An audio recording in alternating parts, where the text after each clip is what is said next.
Plusieurs jeunes entrepreneurs guinéens ont répondu à l'appel de l'Agence marocaine de développement, des investissements et des exportations.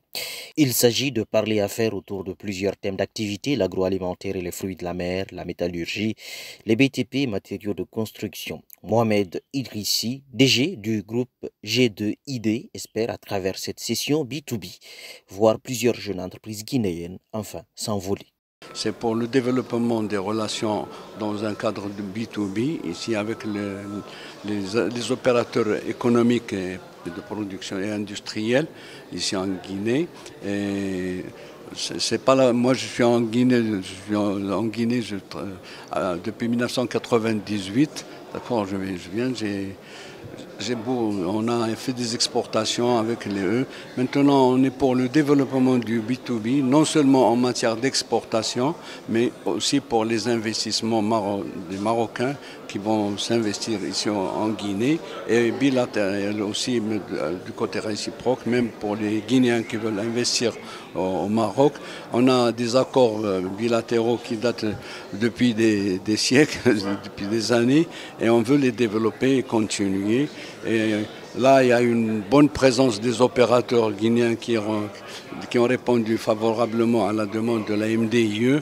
Saliou Diallo, entrepreneur et passionné agroalimentaire, a pour la première fois l'occasion de faire face à de potentiels partenaires.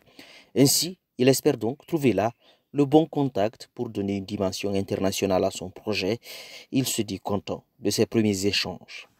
Voilà, c'est une rencontre vraiment fructueuse qui nous permet de tisser des collaborations par ces rencontres B2B, c'est-à-dire business to business, qui va vraiment élargir notre champ d'application sur la production et la commercialisation du produit chocolat made in Guinée.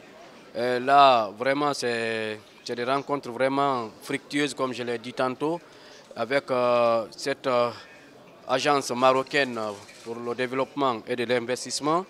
Voilà, nous sommes vraiment heureux de venir assister à cette grande rencontre.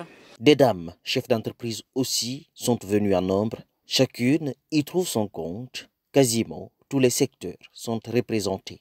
Là, selon la première intervention que j'ai eue avec le monsieur de meubles qui s'occupe de l'ameublement, je crois que ça s'est bien passé. On s'est donné des idées de Maroc et de la Guinée, comment les deux pays peuvent être ensemble pour travailler.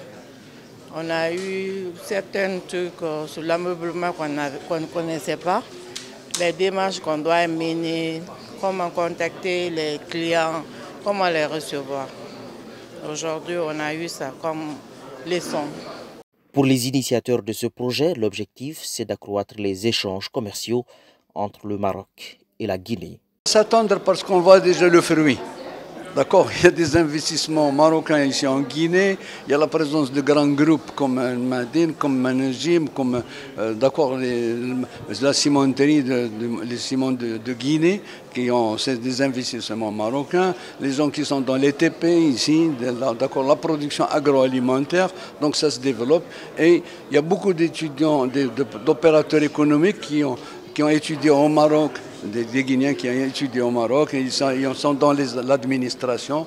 Donc les relations sont aisées et faciles. Et ça se développe facilement, bien entendu. Il y a des investissements bilatéraux, on fait dans le génie civil, les travaux publics, tout, même dans l'industrie agroalimentaire. Et maintenant, on fait tout ce qui est dans notre possible pour aider à la transformation des produits locaux pour la consommation et pour l'exportation. Cette première journée a connu beaucoup d'engouement et l'activité se poursuit donc jusqu'au 7 novembre.